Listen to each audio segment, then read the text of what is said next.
Like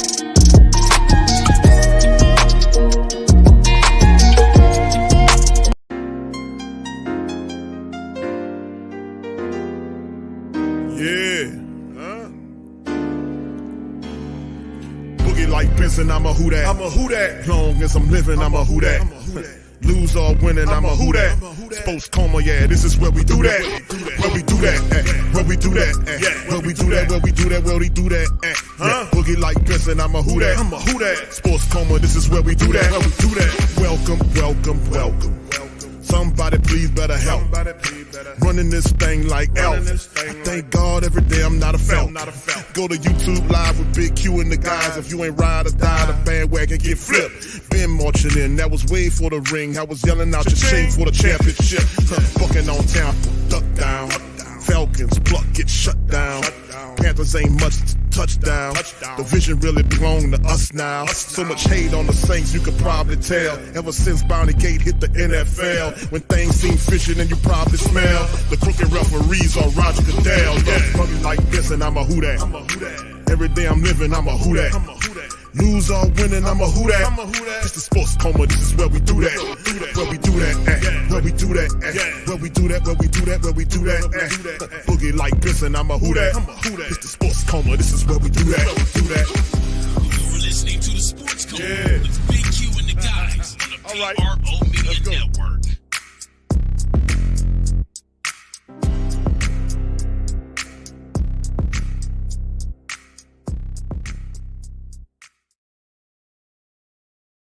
All right. Shout out to the fam, man. Appreciate y'all for joining for this episode of the show. And like I've been saying for some time now, welcome, welcome, welcome. You're now rocking with the Sports Coma with Big Q and the guys, where we have intense, entertaining, educating, and enlightening sport talk from your favorite sports fam. What's popping, fam? Shout out to you guys. Appreciate y'all being in the live. We up in this thing, man. Late streaming, man. Shout out to the fam. Appreciate y'all, man. We're going to kind of go over this Monday stream. I know I'm running at y'all pretty late, but it's we're gonna get it in. All right, shout out to you, T Mama, and the rest of the fam. Good to see you, sweetheart. Much love to you. OG in the building as well. Elite, good to see you, sir. Brother Brian's in this thing as well. Good to see you. Who that? Gregory, how you doing, sir? Appreciate you. Much love to the fam, and hope y'all having a good start of y'all week. We up in this thing. Josh, how you doing, sir? Appreciate you. Jerome, how you doing, fam? Appreciate you. Much love to y'all for chiming in. So the Saints making a few moves. What's up, Pammy? How you doing, Queen? Appreciate you. All right. All right, I got you. All right, yeah. Yeah, Saints making a few moves. We're gonna go over some stuff today, family. The Saints Saints are inking or have inked edge rusher Jason Pierre-Paul. We know him all too well from his time with the Tampa Bay Buccaneers, with the Giants. Last year, he's with the Baltimore Ravens. We'll go over that. We'll also react to Dennis Allen's Monday press conference and other news and notes as well. So we'll jump in here and kind of run at it and kind of recap it. But not too much during the overall point on this game from yesterday. I just want to add a few things to it. And listen, you know, I think we covered it pretty good on the post game yesterday. What's interesting about the Saints is, and it's just unbelievable how we lose to teams that you're not supposed to lose. And I just think it's absolutely ridiculous. I think it's, what's up, 504? How you doing, fam? All right. Yeah, I think it's a pretty decent sign. And the Saints recognizing that one of the needs to get some more pass rushing help, man. They really need some help there. So Jason Pierre-Paul is, I think he's 34 years of age. He had 3 sacks last year with the Ravens. It's been a couple of years since he had like an 8 or 9 sack season.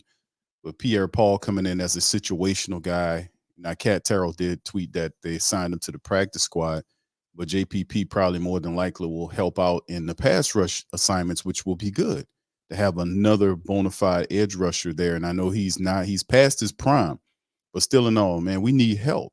And that's a part of the game with the Saints. They're not generating enough pressure that converts things into sacks. We're not getting there. And I don't know what took them so long to do something about it. It took them a long time to do something about it. But then again, is Dennis Allen. Dennis Allen reacts to everything late. He doesn't make adjustments he's supposed to make, and it's what it is. The guy is not, and we saying this over and over again. This was a bad hire, Mickey. But these guys are so puffed up, full of pride, and I think it's more than pride; it's money. That's why they hit his contract. I'm gonna keep reiterating that over and over again. The contract is not public. People are estimating or guesstimating what the contract is, and they're saying it's 30 to 40 something odd $1 million for a 3 or 4 year deal. That's guesstimation. They don't know how much the contract. They don't know how much it is, and they know how many. They don't know how many lengths on the contract. But that's not the point. The point is the contract is not public because they don't want you to know how much they paying them. If it was an average contract for an average coach, then there is no need for you to hide an average contract. It's above average. That's the point. So it's also a reason why they're going to excuse let to hold on to get the Dennis Allen. But the point is Dennis Allen will not lose enough for them to fire him. Like, he won't bottom out and he won't win enough. So the team will middle around. I said this at the end of the game. I said this prior to this, when this season starts. Like, he is a middling coach. He's an up or down coach. He lacks discipline. He lacks consistent focus. And people could say, Q, you are hard hitting on the dude, but I'm just keeping it. I'm telling the truth. You know, I'm not putting anything on Dennis Allen that I don't see. Dennis Allen is not a head coach. He's a defensive coordinator who got this job because of the influence of the previous coach, who told the general manager, who was supposed to have a brain, and says, you know what? No, let me try something else, as opposed to not wanting to change things for the better. They all wanted to keep the same. That's dinosaur mentality. You got to bring some people in here that has some innovation. And then, of course, Sean Payton's he's doing a few things better in Denver. He won tonight on Monday Night Football, and he has won 3 games straight, but he's still sitting in the cellar of the, AFC West. But beyond that, it's just what it is. And the team is exhibiting the energy and the idea and the identity, rather, of the guy that's the leader of the team, if you want to call him that. So the team loses to people. This was a starless Minnesota Viking team that the Saints lost to yesterday. A starless. Jefferson was not there. Kirk Cousins, who usually tear you up, wasn't there. And what was the running back we couldn't stop? He wasn't there. He was with another team. He's with the Jets. What was his name? Man, I forgot the running back. Y'all remind me in the chat. The running back that always tore us up. But we had a second and third string ass running back running all over you, and a quarterback who just came over there from the Arizona Cardinals in the trade deadline, threw for over 260 yards or so and a touchdown, and ran for you. He had a second and third string back, Ty Chandler, running around on you. So it's just ridiculous, man. And then the reality, the slippage shows you, okay, if you could kind of look at it and say, well, Pete Carmichael and them need to get this together. But how do you explain the defensive slippage that happened in the first half of the game when the Saints allowed 24 points to be scored on them and the offense didn't do a damn thing? Goose eggs like a dog. And then the second half, Jameis comes in because the other guy gets his block knocked off. Saints put up points but couldn't bridge the gap. Ronnie Lamarck. I mean, it's interesting, man, at the end of the day to see how it all happens, but no changes. Several weeks back, people were saying to change. He said, I'm going to promise changes. And I'm just saying what he has done. People saying, man, Q, you hitting the guy, saying this. Man, listen, man, I don't know Dennis Allen, and I don't care to know Dennis Allen. I'm going to keep it real. I'm going to keep it real with your family. I'm going to be a who that black and gold diehard man when Dennis Allen is long gone from this team. I was here before he came here, and I'll be here after he leaves. And so would you be said the same as me. I don't care to know him. All I do know is that he's heading this team, and this team is not performing the way we expect them to perform, not because they're dealing with injury. They're banged up now, but poor, low IQ football is what's hindering this team. veterans that's been in the league 4 years, that's been involved with the Saints defense 4 years, look like they're lost. The first half of the game, they could not find a way to slow down a second. Guy was a third string quarterback when he arrived in Minnesota. He became the starter when their rookie last week, or the week when they played the Falcons, got knocked out of the game. This guy stepped in here the whole week. The point was on stopping guys from scrambling and getting plays, extending plays outside of the pocket. I played interviews from people from Dennis Allen, from Joe Woods, from Cam freaking Jordan, that all with the theme of last week heading into the game against Minnesota was stopping the damn mobile QB threat. That was the idea for the entire damn week. And how did that turn out for you? Well, Josh Dobbs at some point was the top rusher on the team. He ran for a touchdown. He scrambled outside the pocket, made several plays downfield. He extended plays. They couldn't wrangle him. They thought, man, I thought Josh Dobbs would have been around to Cunningham the way what he was doing to the Saints defense. Paying gap assignments and blitz with discipline. Once again, that went out the window in the first half. And then when they played better, the defense did stop the offense for the Minnesota Vikings, but then our offense could not bridge the gap. They couldn't get further enough up the field. And we had several opportunities. They didn't run out of time. We had several opportunities to get the game in check, but the turnovers, the interceptions, ultimately, and I'm like, you know what? You don't deserve to win.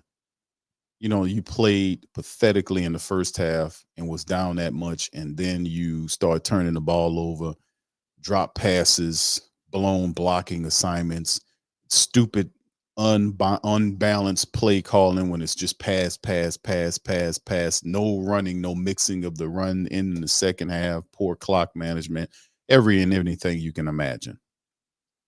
But you lost it. Could you only imagine if Kirk Cousins was healthy and they had Justin Jefferson there? Could you imagine what this Minnesota Viking team would have did to the Saints' pathetic ass yesterday? This was a starless Viking team led by a guy that just got there 2 weeks ago. Looked like he's been there the entire season. He played a better game than what Kirk Cousins would have did.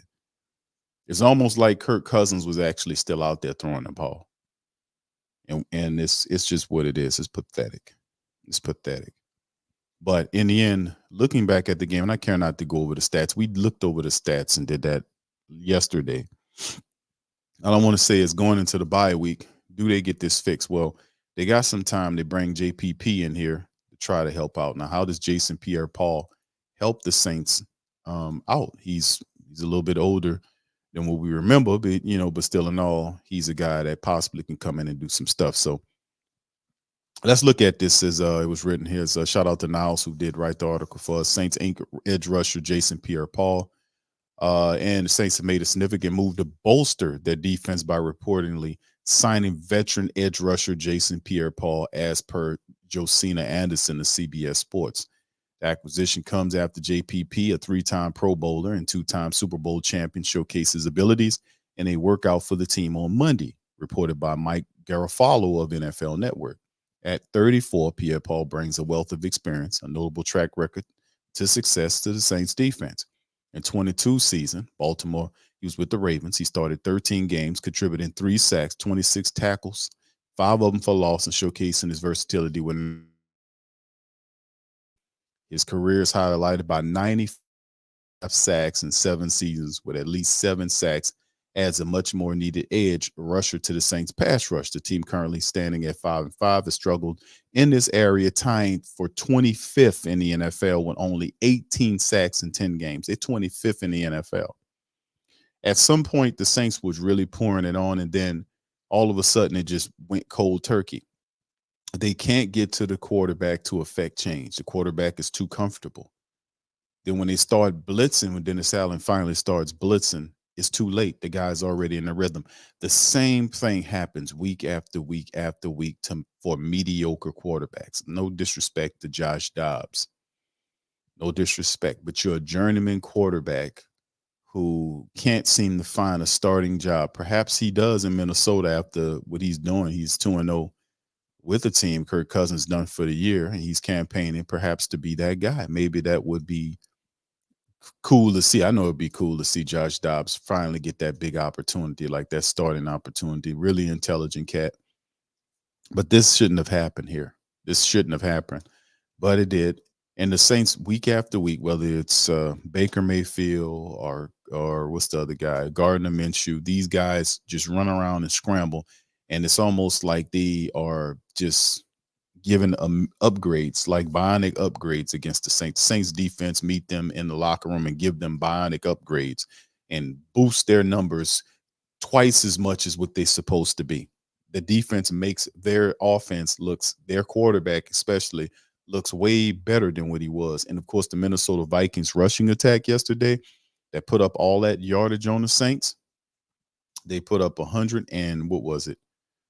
25 yards. His team was averaging less than 83 yards rushing. They were one of the bottom teams in the NFL in running the football, not against the Saints. With Dobbs, and they put up 125 yards on the Saints yesterday. Totally ridiculous.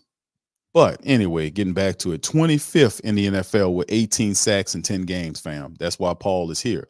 Addition to Pierre-Paul could invigorate a defensive line that has been underwhelming performances from key players like Cam, was only 2 sacks in 10 games. A stark contrast from the 10 and almost 10.4 sacks last year. And of course, he can go on a run. He did this before, so it's still a lot of games left in the year.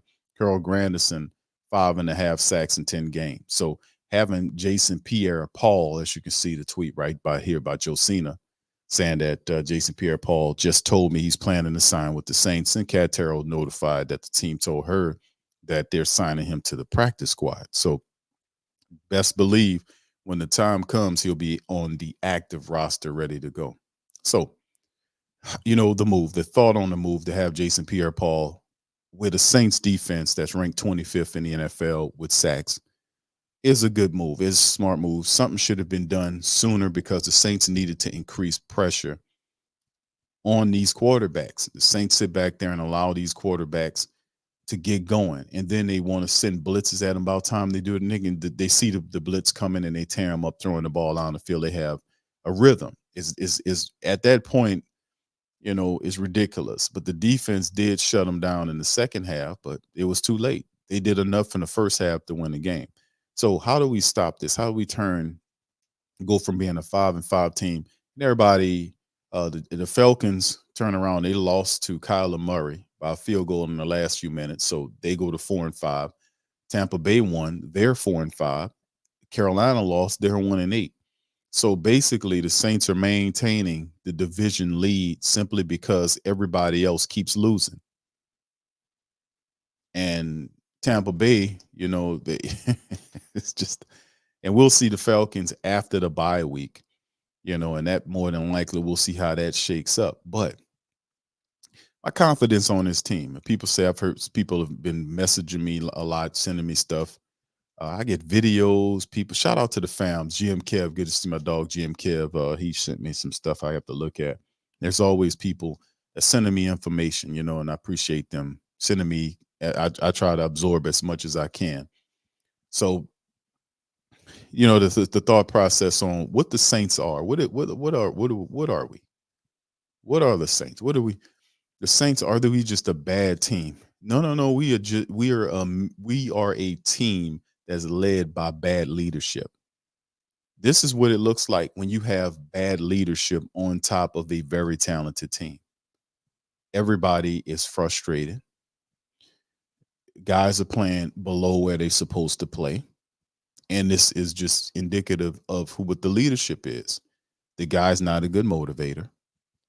He's not a great communicator on that level of a head coach, maybe a coordinator. He can talk to defenses. He's not involved all across the team, and he uses the model. So if somebody struggles in the special teams room and the guy does bad, he can fire him. If the offense is the issue, he can fire Pete Carmichael. So he gave him the offense, but he's not involved there, and he really don't want to be involved. That's not what a head coach is. An overseer of the team. You got to make sure everything is there. That's why I was telling them, you won't change Dennis Allen You're not going to listen. And you're basically going to do what dumbass dinosaurs do, which is just walk until you land in the tar pits and you expire. You're going to get ran off sooner or later, and you don't care. You just here for the ride. You have no sense of urgency. You don't understand what you're doing. And listen, I've never been an NFL coach, but I tell you one goddamn thing. I've seen one that know what they're doing, and you're not it. I know the steps and the process it takes to win. In life, it's the same thing in football. It's the same in life. And you don't exhibit none of those steps consistently. That's why the team is a 50-50 team. It's a up and down team. It's a roller coaster team. Losing to people that it's not supposed to lose to. Losing to Green Bay was stupid. The worst loss of the season to me. Losing to Minnesota when you should have beat Minnesota is stupid. Losing to Tampa Bay when you should have beat Tampa Bay and Baker Mayfield scrambling around on you was stupid. So, I mean, it's just indicative of a sorry coach. And I'm not mad at Dennis Allen. I tell you all this all the time. Dennis Allen is not a head coach. He don't deserve that job. And I'm not saying, because nobody Dennis Allen got that job because of the good old boy circle. That's what it was. Sean Payton, Mickey Loomis, and Dennis Allen. They made a decision. It was a mockery. That's why Brian Flores was upset. And that's why the rest of those guys was upset, because you don't call me for an interview if you already got your mind made up on what you're going to do. That's a direct violation of the Rooney Rule. That's why it was put in place to stop foolishness like that. And that's why Flores, whose defense kicked the Saints in the teeth yesterday with the blitzing and everything, knocking them around, when Derek Carr was totally blind and totally out of his mind before they knocked him out of the game. By the way, it was clean. Knocked his ass out of the game and ultimately pinned the Saints down enough to win the game. Flores' defense, the same guy that you passed over. So it's these dinosaur mentalities, non-visionary people they're clouded with past successes. And that's why they sitting fat and happy off of past successes, and that's not good enough.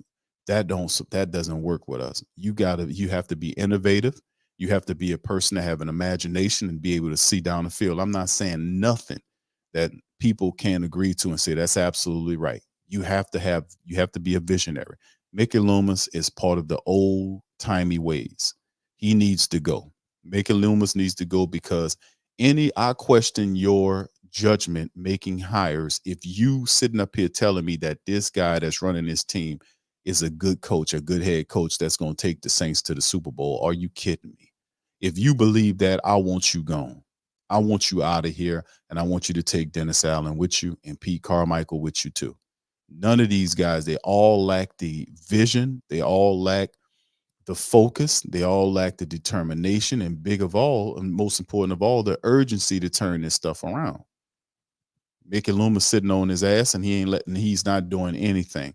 Even if Dennis Allen, who's half crazy, tells you that he's not making any changes and the team's struggling, trying to win games and losing and not fulfilling a potential, how do you not then get involved? You done gave them 10 weeks. Your offense still stinks. It's still sputtering. Wide receivers going to jail because they frustrated.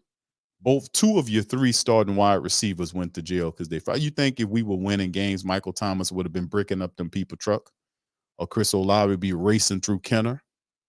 Damn, no, they wouldn't be. That's a side effect of being frustrated, man. But he gonna sit on his ass because they collecting. That's what be telling all these people, stop going to these damn games. I don't know what's wrong with these people, crazy. You got fanatics, and yeah, that's what it is, fanatics. And that's why I tell these people are out of their mind to keep on giving your money to these people and keep getting disrespected. Stop going to these games, man. I mean, these people are amazing, man. Amazing. Stop going to these games, man. Stop supporting these people when they're not doing what they're supposed to do. We don't support trash and funk and garbage. We don't reward bad behavior. What's wrong with these people, man? But anyway, Mickey Loomis is a dude that needs to go. Dennis Allen needs to go too, and Pete Carmichael needs to go. This team is not a team, and I don't care when they get down the line. The rest of the 8 remaining games, or how many it is, this team will be up and down, up up and down the entire damn season until hopefully they get into the playoffs. They're gonna try to sneak into the playoffs with the division being where it is, and you win it by default. You go into the playoffs, you're gonna get your block knocked off. You might win the South. Could you beat Atlanta twice? Could you sneak in there? You lost to Tampa. Could you beat Tampa there? So I mean, like I said, I don't really have any confidence in the leadership of the team. Now I respect the hell out of the stars, our players that play hard, but the players can't outperform the head coach. They can't win in spite of the head coach. They can't.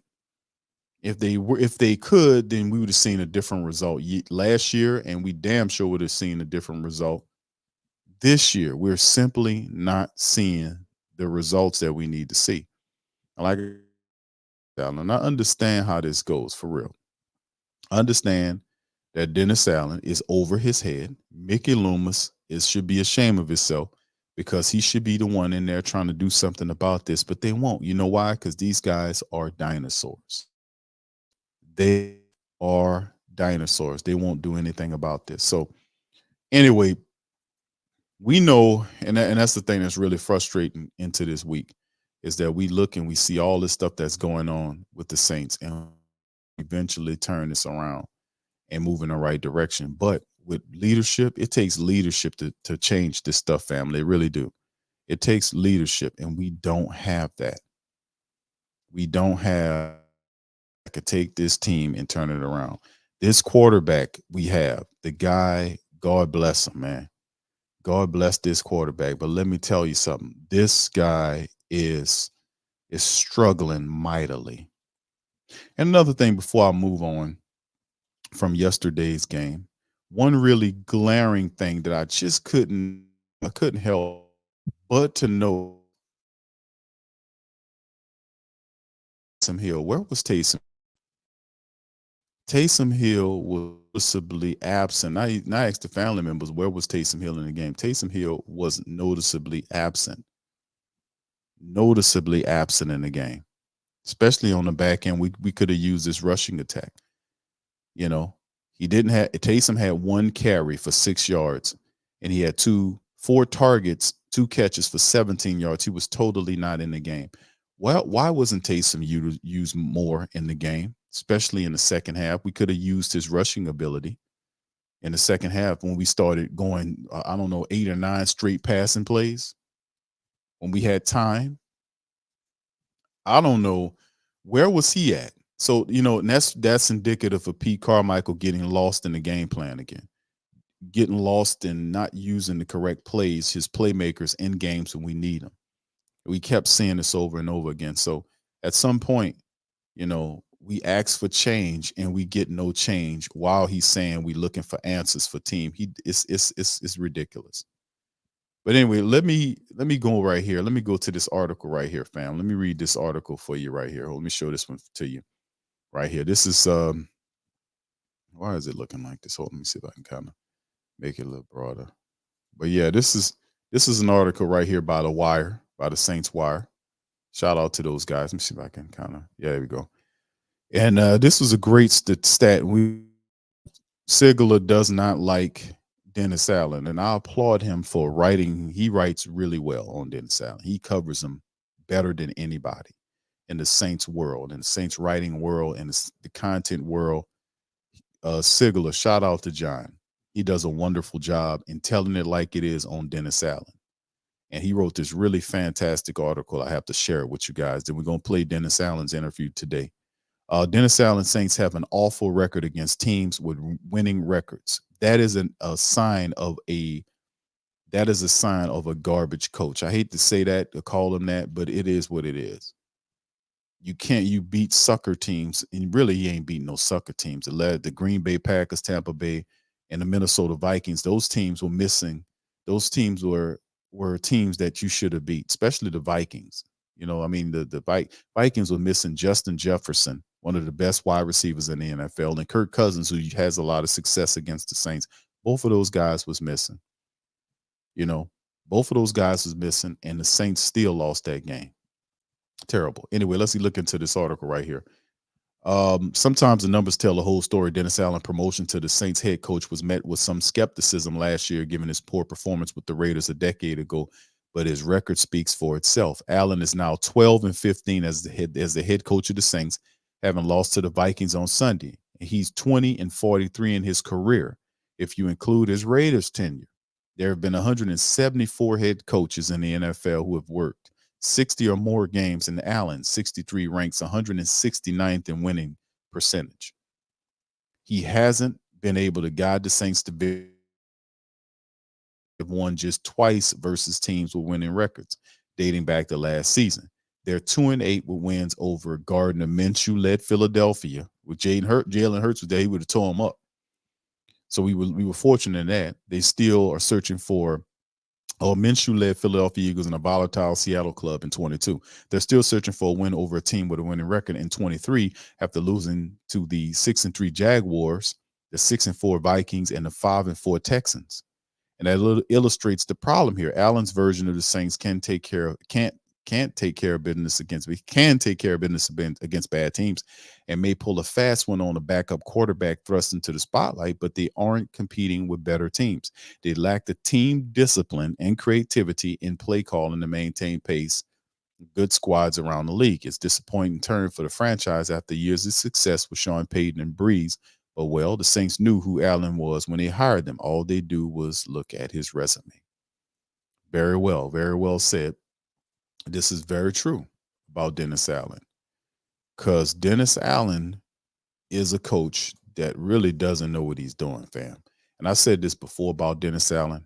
I said that the Saints should have never hired Dennis Allen as a head coach if they wanted Dennis Allen as a as a coach. They should have just did it as a if they wanted him as a coordinator.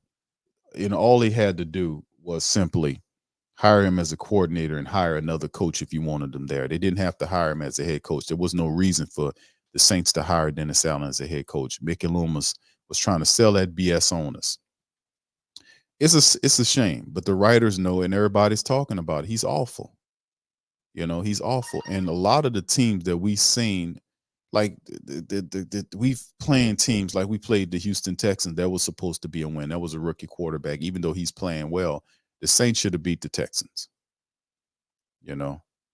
and it's just laughable because the team exhibiting his coaching style. The guy doesn't have any discipline. He's not accountable. He's not a guy that preaches accountability. When Carl Granderson went in there and grabbed that guy's face mask like that, or what he did, Granderson grabbed that face mask. Granderson should have came out for a play or two because that was a frustration thing. Let's pull come on out, Granderson, for a play or two. Take him off the field. That's what good coaches do. When you do something wrong like that hurt the team, you can't stay out there. Come on out, man. Come on out for a play or two. Sip some Gatorade, chill out. Let me talk to you. Why'd you do that? Man, I was just frustrated, man. The guy holding me, man. They're not making a call right, man. Listen, Carl, man, don't do that, man. Come on. That's hurting us, bro. We out here fighting for every inch and yard, man. Listen. Get you a sip of Gatorade, man. On the next play or two, we're going to send you back in there. But, man, listen, you can't do that. Got me? Yeah, I got you, coach. All right. Slap him on his helmet, and then, all right, next play after that, send him back into the game. Same thing with Tyrann Mathieu. When Tyrann Mathieu did that stuff with the face mask. Man, what you doing, bro? Come on, man. Let me talk to you, man. What's going on out here? Hey, coach, I'm frustrated, man. Well, listen, calm down, bro. It's stuff like that. The coach has to be able to talk.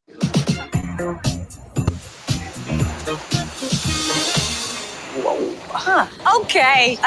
You look glitzy, glammy, super snazzy, a real saucy boy. Dynamite. Don't I know it? Style maestro. Thanks. It's Old Navy. All right. What the hell is that going on there, man? Hold on here. All right. It's sorry ad, man. All right. Hold on, fam. Let me get that back up. Silly ad popped on. Like, what the hell are they talking about? All right. Anyway, here we go, man. Sorry about that.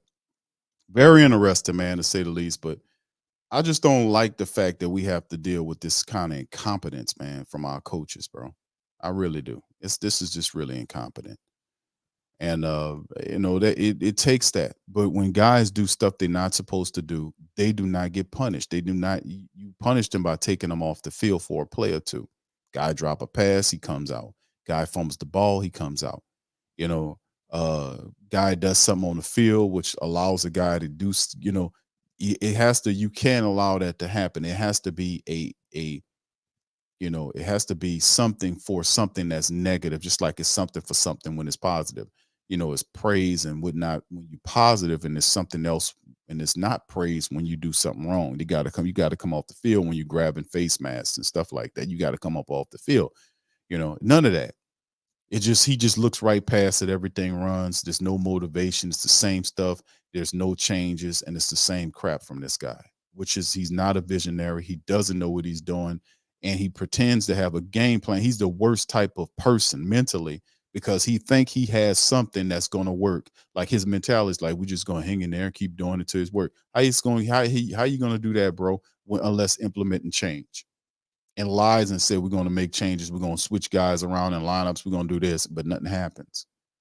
You know, it's just funny, and people are actually tired of that. So anyway, y'all we're going to go over this little interview from Dennis Allen he did today. I know y'all won't hear it, but we got to hear something about some of this. He's going to talk about the injuries to some of our players and also and other things, and we'll react to it. Here we go. Put one in the chat, family, if y'all can hear that. And first of all, thank y'all for being here, chiming in.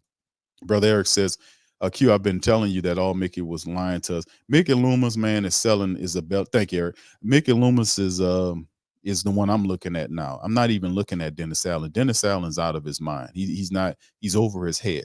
And he's pretending that he's cosplaying as a head coach. This is what's going on here. He's cosplaying as a head coach. He's in character as a head coach. And I can't talk to people cosplaying. So I'm just you pretending you're in a fantasy land. You know, you're a princess and you're on top of the mountain and everything's fluffy and pink everywhere and muffins flying around and birds come and sing next to you and lift you up into the clouds and you sing together. Yes, you're in the fantasy land.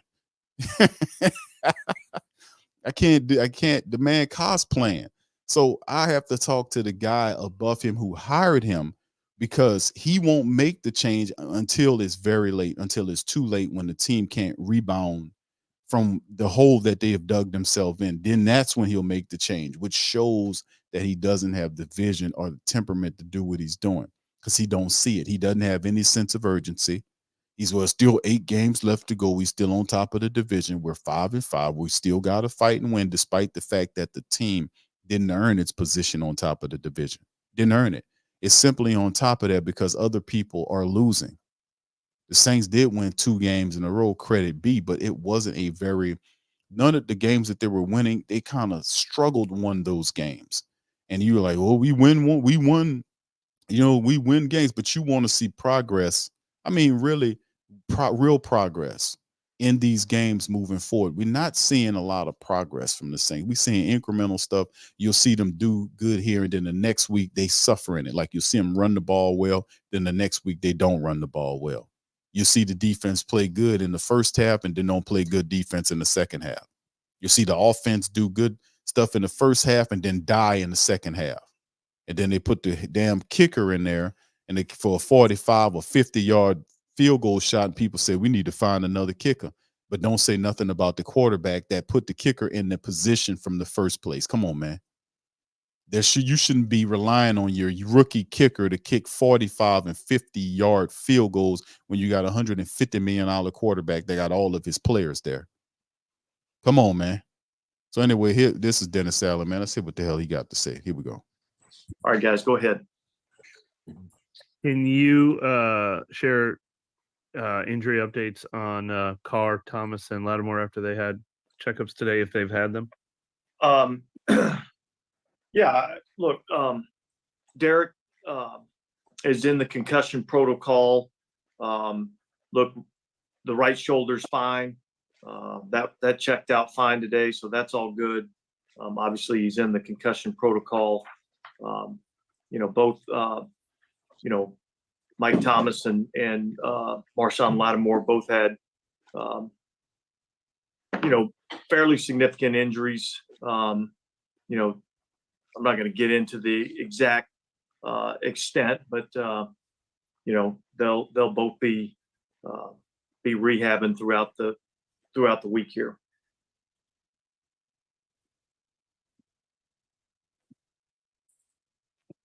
And DA, just to clarify, when you say fairly significant injuries, is there the potential for?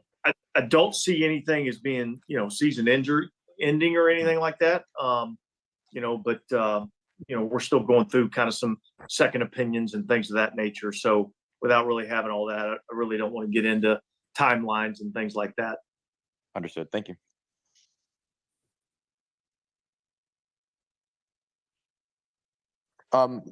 Last night we had kind of asked some questions about, the kind of slow start and what led to that. Have you been able to kind of get a little bit of a better understanding of that after being able to review the tape? Yeah, look, I think, defensively, I just don't think we executed like we need to in the first half of the game. And that's been a little bit of a trend for us. So we got to figure out how to get that fixed. So that'll be a lot of what we'll be working on this week, and figuring out how we can and how I can get, our defensive players to perform better early on in games. And unfortunately, look, we had an opportunity really on the first drive of the game. We had a potential interception opportunity, which ended up being an explosive play. And so that's really kind of been the thing that's hurt us defensively, is giving up way too many explosive plays in the first half, and that's gotta be better. And so we're gonna look at a lot of things in terms of how we can fix that. Offensively, I just don't think we're ever really able to get into a rhythm. I think we had like 22 offensive plays in the first half. It's kind of hard to get into a rhythm that way. So, they had some, long extended drives in the first half where our offense is sitting on the sideline, and then we weren't able to really, match that offensively. And so we played a lot of snaps defensively in the first half, and we didn't play enough offensively. It didn't have nothing to do with no snaps, Dennis. They have nothing to do with snaps, man. The defense was just horrible, man. It's no excuse for a defense that's littered and loaded with as many veterans. This is Demario Davis, Pete Werner, all these guys were there. Tyrann Mathieu, Marcus May, Cam Jordan, everybody was there. Everybody. Excuse me. Everybody was there. The issue with it had nothing to do with snaps and how many snaps the Saints. They didn't even utilize the snaps that they did get. They had several opportunities, several drive opportunities during the first half to do something. Dennis Allen's quarterback, Derek Carr, could not get them going. And he says, and I see what the family says, yeah, we got to do because he doesn't know. He don't know what he's talking about. He doesn't know what he's talking about. I'm not being hard or harsh on the guy, but he doesn't know. It's obvious. It's very obvious. And do he really want the answer? No, he don't want the answer. You know what?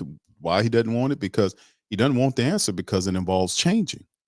You're going to have to make a change in the offensive mindset, in the administrator group, in the offensive idea, the people running the offense, whether it's Carmichael changing him, letting Curry do certain things.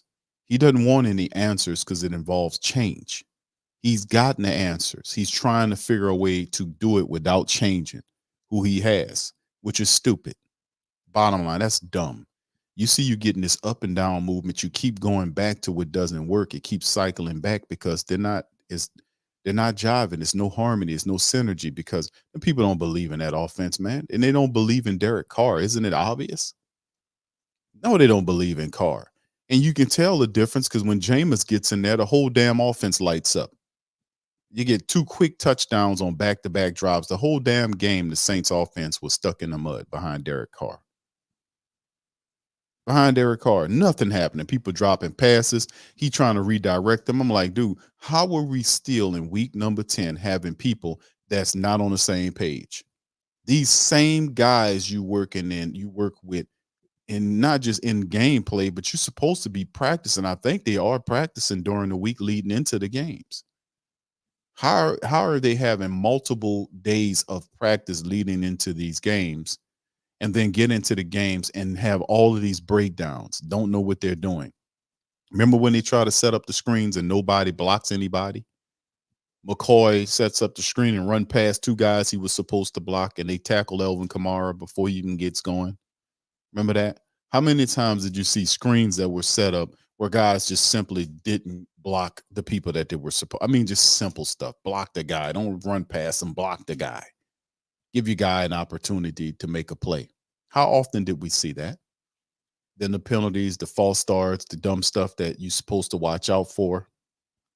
It's just the team wasn't prepared to play. I don't know what these people doing in practice, but whatever it is, they're not believing in it. It's not working because it's not translating to success on the field. So they're practicing. Obviously, they're practicing wrong, because if you practicing right, that'll carry over into the game.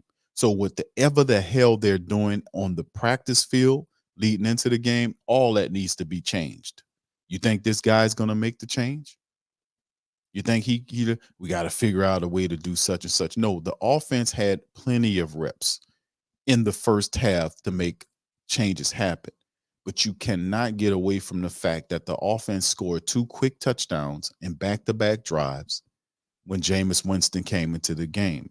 It was almost like a breath of fresh air for the offense. It was like, oh, okay, Jameis in here. Let's make something happen. Now, he didn't win the game, but he did give the offense a spark that they desperately needed, because prior to Jameis coming into the game, the Saints had, 4 quarters without a touchdown. They had a game. It was 2 from the last game and 2 from this game. Not the last game, the game before the last. What was it? Whoever we played before, I forget, because these games sucked to me.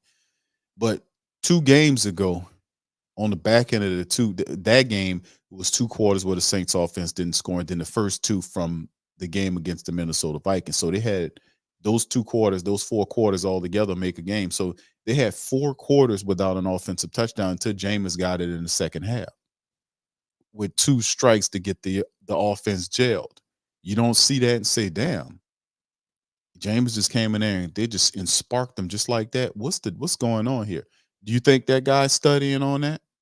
Hell no, he's not studying on that. There is no QB controversy, but you're supposed to be studying on that and see what happened there. How he was able to spark them that fast, and cars out there all this time, and he can't get nothing right. He can't make the throws. Everything is a check down, and it's the same stuff when you look at the film. There are guys running open down the field, and he's checking it down. He's trying to throw in the double coverage.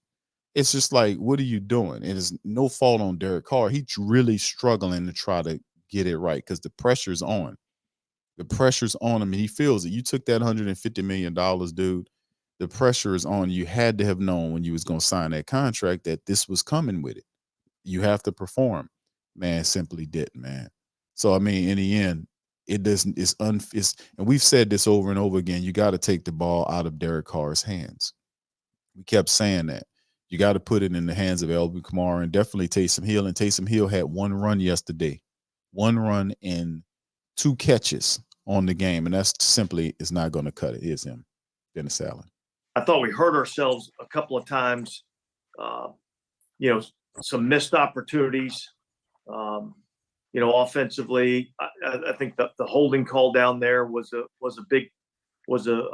big call, which knocked us. We're going to be first and 10 on the 11-yard line. Instead, we're 1st and 20. We end up having to settle for a field goal. There was a couple of missed opportunities in the passing game where I thought we had a chance for some plays. A couple of opportunities in the screen game where I felt like we had some big play opportunities that we didn't take advantage of.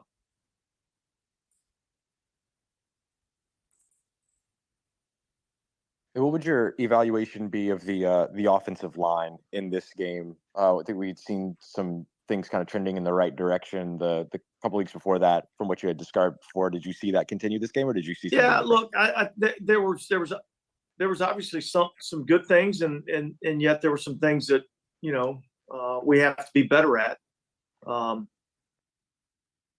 thought we were able to run the ball effectively, particularly early in the game, and like I said, when you get into a situation where you're chasing points, it makes it a lot more difficult to, kind of establish the run game and stick with the run game. So I did think there were some things we did well in the run game. We knew it was going to be a tough matchup from a protection standpoint because I felt like they had some guys that could kind of get after the passer a little bit. And I think, we had some times where we didn't hold up as well in protection as we needed to. And then there were some times where, we did a really good job in protection. So, I thought overall was not a poor performance. And yet, look, when you play a game like that, I don't think any of us did good enough. Man, listen, it was a poor performance, Dennis. It was, bro. What are you talking about? This was a poor performance. The Saints didn't stick with the running attack. They still had 2 full quarters of football to play. And when Jameis came in, they just got pass happy. They just abandoned the run. Even if you can mix in the draw, you still have to keep it balanced because they're obviously the defense is playing off and they're allowing. If you hit them with the draw and you get the draw, we can sneak. We can really hurt them. We can get some good yardage that way because we can set the play action up where you can get the deep shot. Because if you're just throwing, of course they're gonna sit you. We playing and writing into their hands. You got to be able to run the ball. They're backed up. When Jameis threw that second interception, there were 3. He threw it into triple coverage. If we were running the ball and using the draw along with what we were doing, that would have made things look a little bit different because the Saints was going to move the ball. They were moving the ball, using the running attack, hitting them with Taysom, hitting them with Elvin. And listen, the Saints only had 15 carries in this game. 15 carries in the game for 65 yards. Elvin Kamara only had 9 carries in this game. He averaged almost 5 yards a run in this game. The Saints simply didn't utilize it. Like, well, they were behind. Yeah, they were behind by 21 points at halftime, and they had 2 full halves and 3 timeouts left and a 2-minute warning. There was plenty of time for the Saints to catch up with the Minnesota Vikings if they would do it the right way. And of course, Jameis had to, they not only did they score 2 touchdowns, but they also had the 2-point conversions to help out. And they just needed to do that again to catch the Vikings because the defense kicked in and stopped the Vikings offense from doing what they do. They only allowed them to do 3 points, a field goal in the third quarter, and they only scored 3 points in the second half period. So the Saints had enough time. They had timeouts and a 2-minute warning to be able to still mix the run and pass together. The game wasn't as far gone like he's pinning it to be. And it wasn't a good outing for the Saints offensive line. It wasn't, despite the fact Elvin Kamara still averaged 5 yards a run and only got 9 carries. But the Saints were throwing the ball more, and that's what I was saying. Carr had 18 pass attempts. He was averaging 6 yards a throw. He wasn't working. And that's before he got knocked out of there. He had 18 pass attempts versus whatever the Saints had, and Kamara had just 9. How does Elvin Kamara only have 9 rushing attempts? They weren't being blown out 35-10 at halftime or 30 or something like that. They were trailing 24-3 at halftime. 24-3. We still had a lot we could have done in 2 full quarters of action had we been more balanced in our approach. But hell yeah, the offensive line needs to do it better. They need to work on it. And that wasn't a good performance, bro. So, I mean, but people ask questions of Dennis Allen. It's always a move to try to, he doesn't give specific answers, almost like he hears the question and then he hear what they're saying, but he can't pinpoint exactly what they're talking about. So it's a general commentary. Like the people are pointing him in the direction of the issue. And then he just says something general, like he says something like a manufacturer answer to what they're asking about, where a specific question desires a specific answer. You should give, if I ask a general question, give me a general answer, but a specific question like what they're asking them deserves a specific answer that, that's attuned to that. And the guy doesn't do it, man, because he doesn't have any answers. And that's the thing, man. It's sad, man. Really, it is, bro. It's sad. Dennis, for Michael Thomas, just how tough was that to see, given that he had stayed healthy most of this year. And Yeah, look, coming I back mean, I think anytime a player suffers an injury, it's tough to see because I know how much these guys put into it. I know how much hard work they put into it, and so, again, like I said, we'll get a little bit more information as we go along. But look, he was awesome on the sideline. He was into the game. He was, encouraging guys, and so that was good to see. Dennis says, It's just ridiculous, man. Michael Thomas and Saints were pretty fortunate to have Michael Thomas all the way into the season to week 10. We've had Michael Thomas with Chris Olave and Rashid Shaheed all the way into week 10. We've had them available. We've had Jimmy Graham available that the Saints and Dennis Allen can't seem to use their imaginations to include Jimmy Graham in the game day. We could have certainly used him in this performance in this Minnesota game. But once again, that requires imagination. This guy has no imagination. He has no vision. And it's really telling. And I'm gonna spare you guys. I'm gonna spare us from listening to this dude any longer.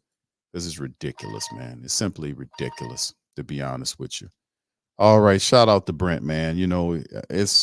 I'm not going to play any more of Dennis Allen, man. Dennis Allen obviously doesn't have the answers that we are desiring. We want answers on why this team is like this. But we already got the answers, don't we, family? We already have the answers on what's going on with this team. We know what time it is. We already know what time it is with this team, don't we? Dennis Allen he's not going to give us any answers. Shout out to Brent. He says, in case the losers leading winners, Big Q. Yes, indeed, bro. Thank you, man. Appreciate you, Brent, for the Brent Norris with the Cash App, man. Appreciate you, my friend.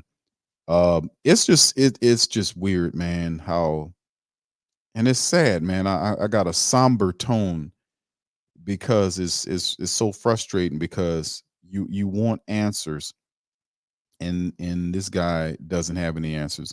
Every other word is a we're gonna do this, we're gonna do this. But any change, you're gonna have any change? No, we're not gonna change in the offensive staff. How do you affect change to the team? You want the team to change how it's playing, correct? Yeah, of course we do.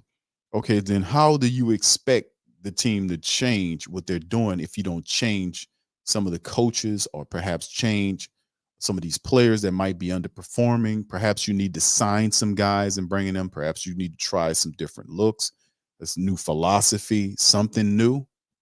Perhaps, no, he doesn't want to do that. He wants to keep doing what he's doing because it takes too much effort and time and too many brain cells got to get to rubbing together to create new ideas that he needs to implement with this team moving forward. This team needs a wake-up call. It's 10 weeks in, and they stink. They're 5-5, and it's a stinky, trifling 5-5. It's like you're losing to teams that you're not even supposed to be even losing into. You don't lose to the Vikings. I understand you're losing to the Vikings with Justin Jefferson over there and Kirk Cousins because Kirk Cousins played good against the Saints. I can see you losing to them. Oh, yeah, but losing to a guy that just got there and he turned into Randall Cunningham on the Saints defense, losing to a team that's a bottom unit in rushing. They put up 120-something yards on you, and they averaged 83 yards rushing. They're one of the bottom teams in the NFL in running the football, and they put up 120-something yards on you, and the quarterback that wasn't even there over 3 weeks ago is tearing you up. A journeyman who don't even fully know the playbook did that to the Saints. So it's like, then there was a constant pattern from different mediocre quarterbacks doing that, man. It's just ridiculous. But thank you, Brent. Appreciate you. Thank you. Far too kind. It doesn't make any sense. I'm not going to play any more Dennis Allen because Dennis Allen is not, he doesn't have any answers. We're looking for answers. We know Mike Thomas is banged up. We know Marshawn Lattimore got rolled up on. He was carted off. We know Derek Carr is carted off. We know Dennis Allen said that there is no QB controversy. He said that the other day. But it's hard. But if you are a thinking person in the Saints building, you have to be studying the film tell the difference. It was the same game, the same personnel. How was Jameis able to get 2 touchdowns where Derek Carr couldn't do nothing? How did Jameis do that? How was he able to get 2 touchdowns in the game with the same wide receivers that Derek Carr was playing with, but Carr couldn't do nothing? Nothing, just 3 and out, getting out, gone. And then the only thing he can do is get you lined up for a field goal. $150 million, by the way, to get you lined up for field goals. It's just amazing. 5-5 at the bye. We got the bye week coming up here. 5-5. Saints signed JPP, Jason Pierre-Paul, to help out with the pass rush. Going into the bye week, of course, we'll have some other stuff we'll be covering. We'll talk more about it through the bye week. And ideas coming out of the bye week. It's in a time to get an assessment on the team. It's like it's a midseason report that we'll do and talk about the Saints, what's going on with the Saints.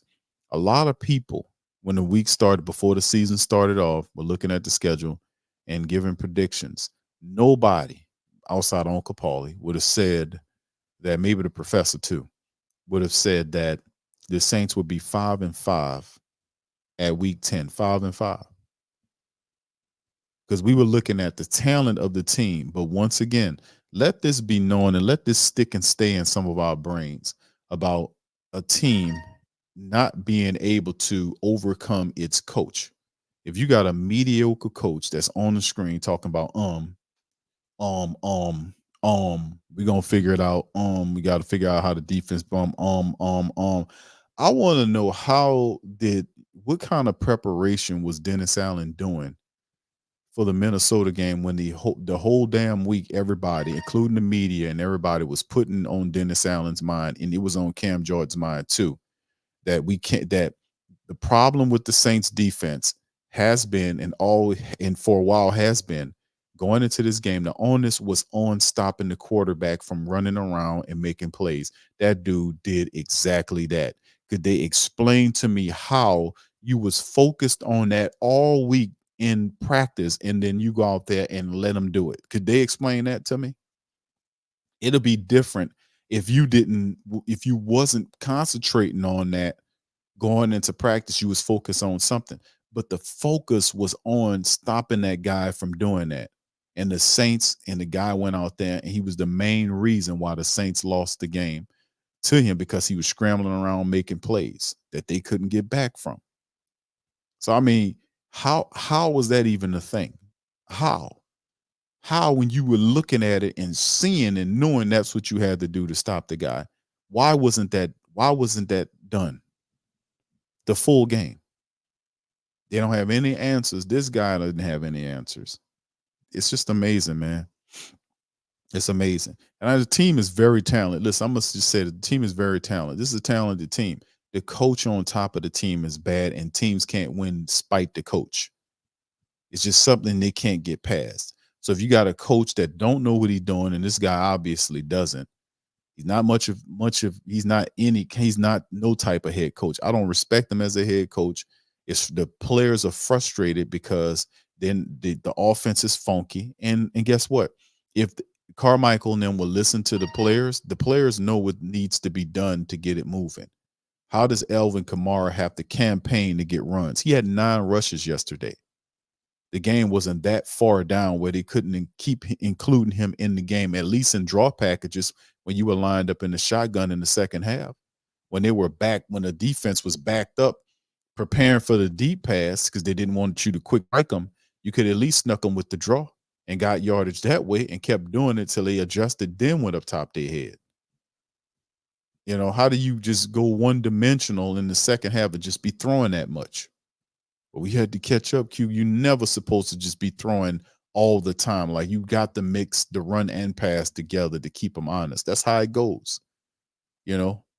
Because if you was mixing it up, I promise you wouldn't have triple coverage on that throw with Jameis threw that interception in there on the second interception.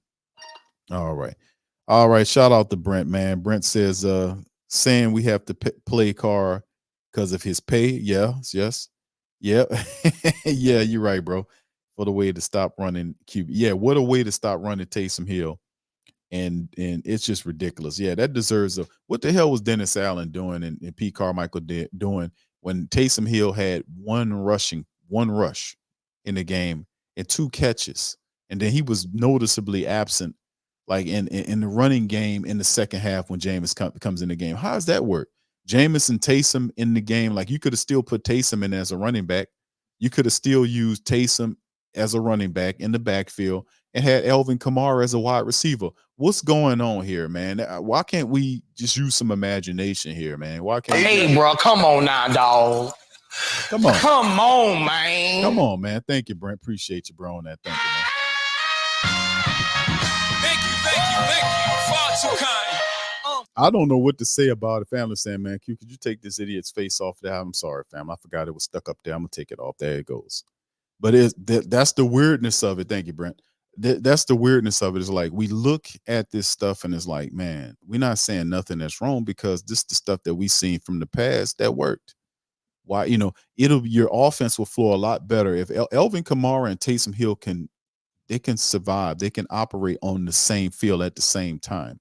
Even if you use Taysom Hill as a running back there with Jameis Winston, if Jameis is in the game because Carr is out, Taysom can operate as a running back next to Jameis in the pocket. If you need to draw it to Taysom, you could do it.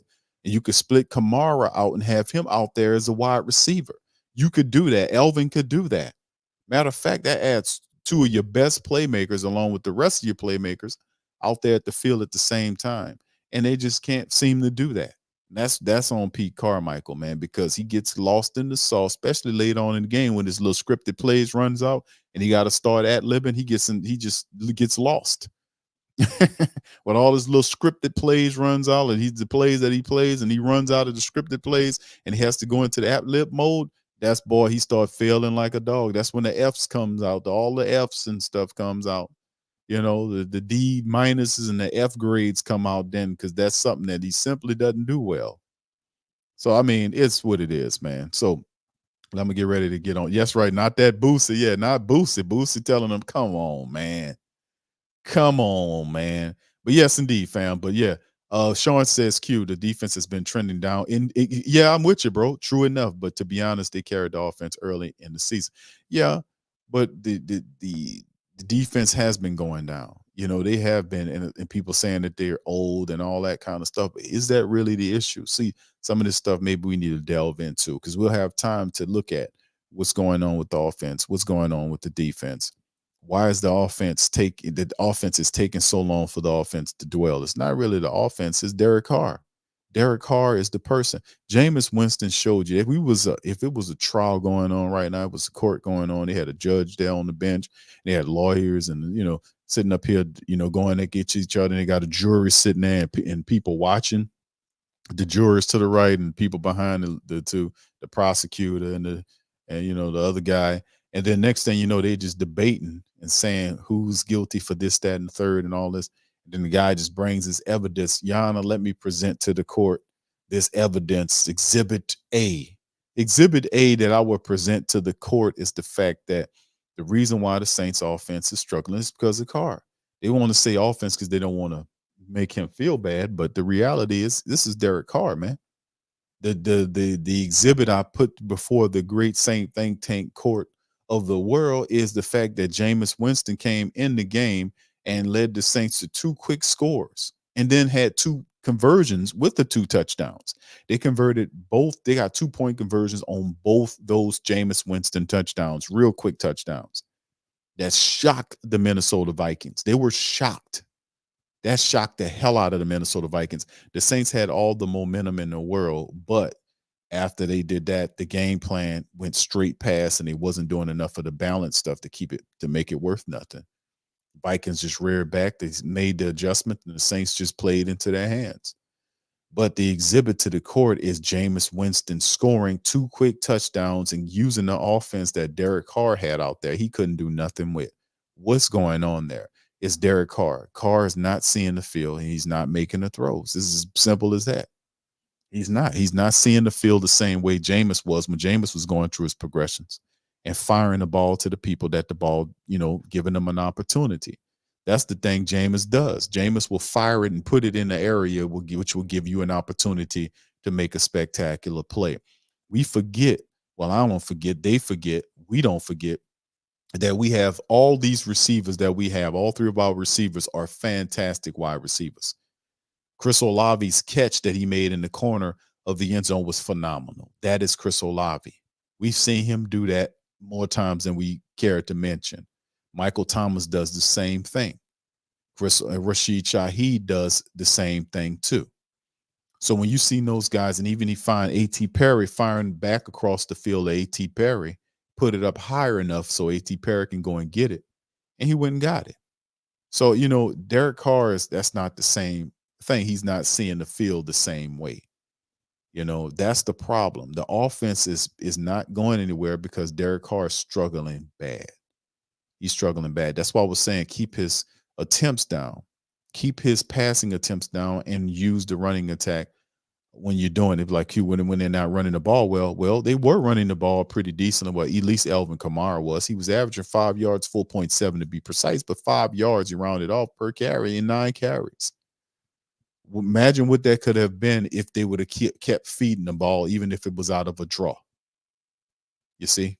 So anyway, you think Dennis Allen went and looked at that tape and broke it down like that and thought, man, listen, we need to get Taysom Hill involved. We need to find plays where we can get these guys on the field at the same time, especially in money areas of the game. When the Saints offense was stinking and funky in the first half of the Minnesota Vikings game, why didn't they kick into the 2-minute offense to spark the offense? They didn't do that again. See, it's like these people not learning anything, man. They're not really learning what they supposed, or whatever they learned from the previous week's family. They simply just forget it and go back to what they are doing, which is non-fundamental, low IQ football. They are very comfortable going there. That's because the coach is that. Why did they keep going? Because the coach is not a disciplined guy. He doesn't know what he's doing, and the team is basically filling that out. The team is transformed into the mindset of the coach. That's why we need to get the coach out of here. He needs to be gone. So will he be gone? Hell no. The Saints are not going to fire him. They're hiding his contract from us because I think they're overpaying him. All right, so anyway, let me go a few comments and I'm going to leave. If y'all got any questions, fam, throw it in the chat because I'm about to bounce up out of here. All right, 504 Cole says, Q, this is a tough season, bro, but we still number one in the division, even that it feels bad because it's DA. He says because it makes DA even more delusional. Yeah, we're there right now, but I'm not confident that we will remain there. Ultimately, I think I just don't think. I think it might be Atlanta. We'll see what it looks like. I want us to beat Atlanta, but the way this Saints team is so up and down, I really don't know, man. Yeah, I really don't know. Yeah, we number one right now in the division, man, right now, because everybody else keeps losing. And I guess we'll take that, right? It's better than being the Carolina Panthers, right? So I mean, we'll see, man. We'll see how it all goes. I don't know. I'm not confident about this team right now with all the talent that we have, and I'm not very confident in them, man. I'm really not, because they're too topsy-turvy. They're too up and down, and that's because the discipline, the focus, the concentration, the things that you need to be very good in a league with very competitive people. The Saints simply don't have enough of it, and that's the problem. Travis says everybody in the Saints headquarters, owner, GM, 150 QB should be in jail. All right, what's up, KK? All right. Chantel says it's starting to snow. Okay. Well, girl, where you at? She's in Ohio. Okay. Wow. Damn. All right. Tuck says Jameis puts in an area where somebody else will make it. Yeah. I wish Carr could do that. I wish Carr could do the same thing. Nola Gang, what's happening, bro? He said, I don't, Joe Woods calling the defense is still, no, it's Dennis Allen still calling the defense. That was another thing I said about making a change, that he needs to stop calling the defensive plays. Let Joe do it and be an overseer. He still keeps doing the same thing. This dude don't want to win, man. You're not serious about winning. You're not serious if you're not trying to make changes. One of the changes I made mention of weeks ago was Dennis Allen needs to stop calling the defense and let Joe Woods do it.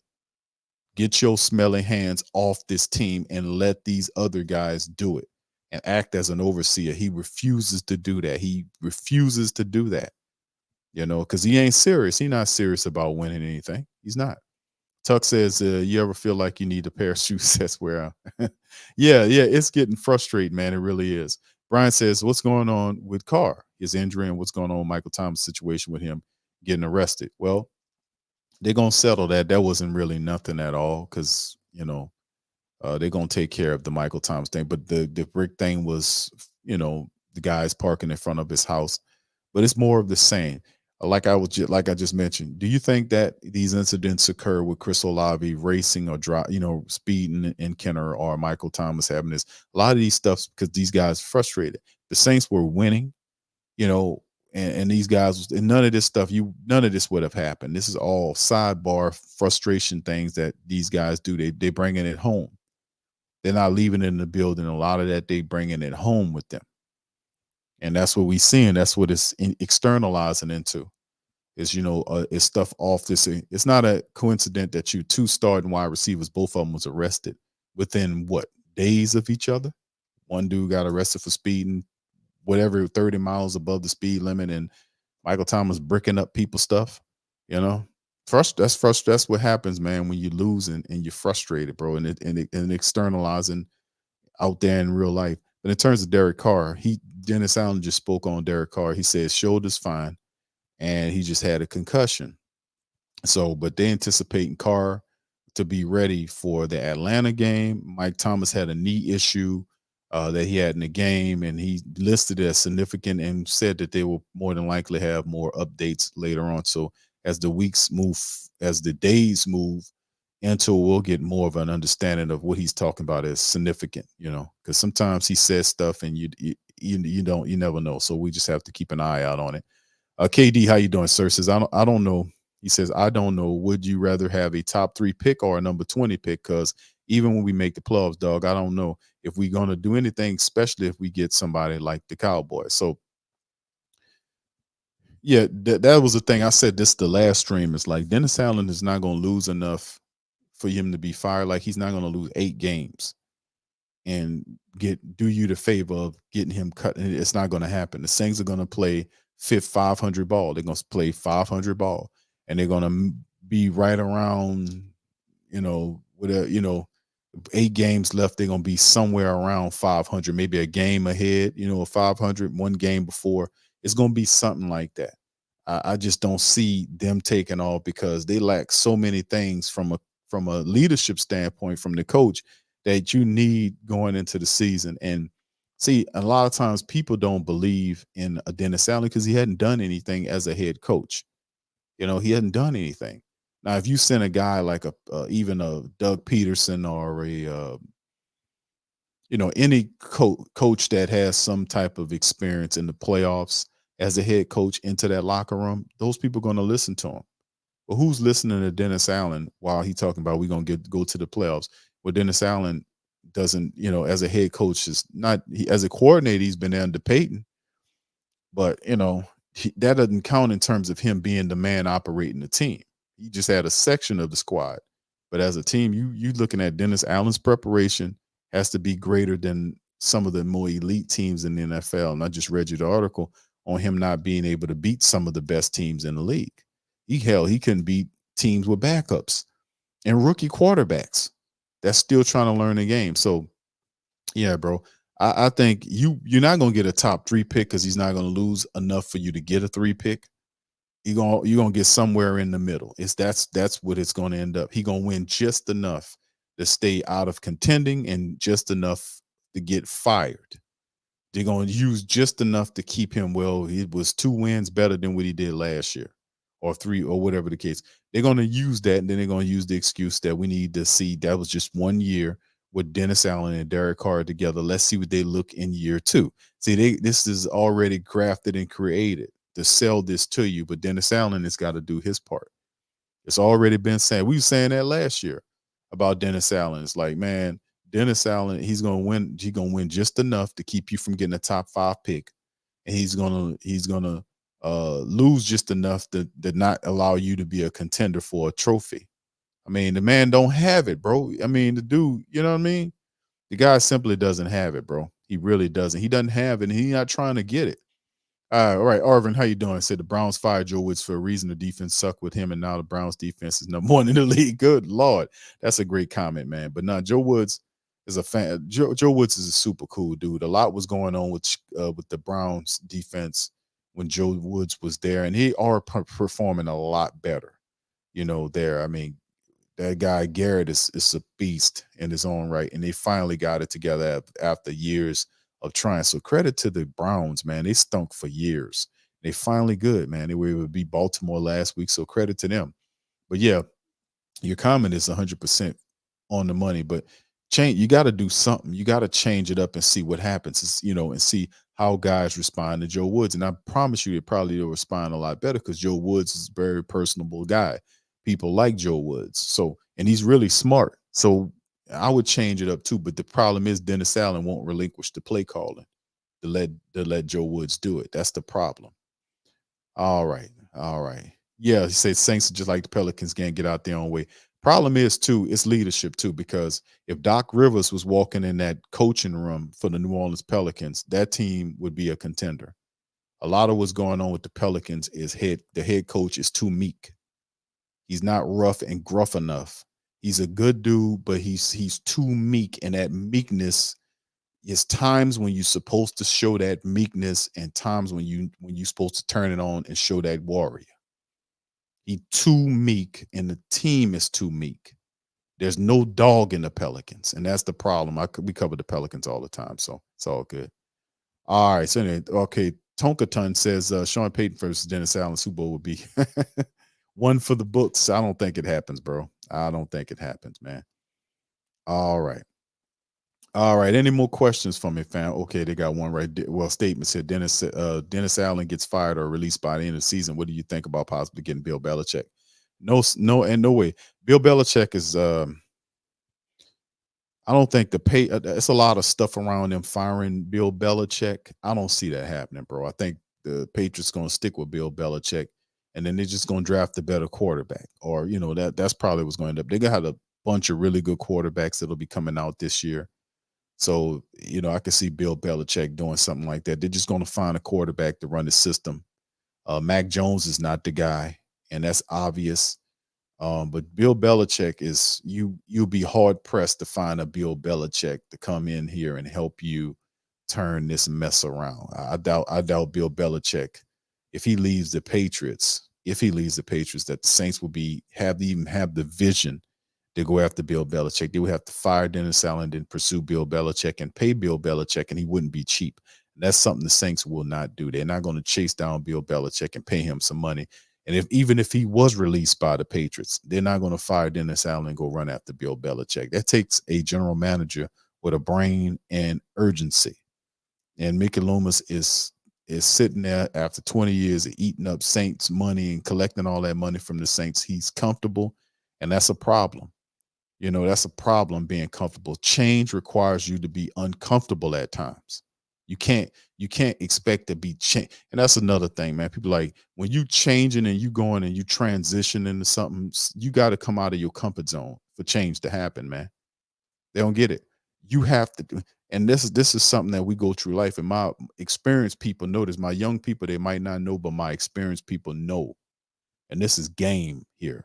Is that when you change, if you really want change, I mean big change, I mean life-altering change to happen for you, and things to turn a corner or go in a different direction, then, right now they might be going in the direction that you don't want it to go, and you want to change it for a different direction. Like, you put your foot in the ground and then turn to the opposite direction and go back to a better direction than what you're going. That requires you to come out of your comfort zone, and you have to get uncomfortable for that change to happen. There's, very rarely you're going to see a comfortable change where that change is going to be something seriously meaningful. You got to come up out of that comfort zone for that change to happen. And it also requires faith for that change to happen, because that's a portion of the process. It's like, if I'm going to do this, I got to make sure I do this, and I'm going to fulfill it I'm going to go all the way. I'm no doubts. I'm going to put my faith and I prayed on it. I'm going to move on and I'm going to do it. And that's how you work it. But these people, man, they don't want to change. I know when people who are serious about change and making things right, these people are not the people. They're not serious about making real change because they big and happy. They big and happy, and they part of the cult that says, if it ain't broke, don't fix it. We can run damage control on your ass like they do. We can run propaganda at them. We can send different colors of propaganda at them to make them buy in, because we got these dumbass people out here, regardless of the Saints stinking it up, they still giving them tens of millions of dollars when they don't deserve it. And then they fuss and complain at the end that they didn't get what their money worth. You knew that going into it, that would be the case. So as long as people like that, they help prolong it. But sooner or later, they'll have enough people like me who said, I'm not giving you a dime until I see change, because I know what change looks like. So, that upsets me, man. But it is what it. My experienced people know what the hell I'm talking about. Real change requires you to come up out of your comfort zone. You can't be comfortable with real change. You can't do it. That's just the natural law of how things operate in the universe. If you want change to happen in your life, you can't remain comfortable. You got to come up out of that comfort zone, and you got to prepare yourself for the change. And no matter how long the change takes, you have to have your mind set up for it to accomplish it. Meaning you can't get half the way and try to go back. Well, this is too hard. No.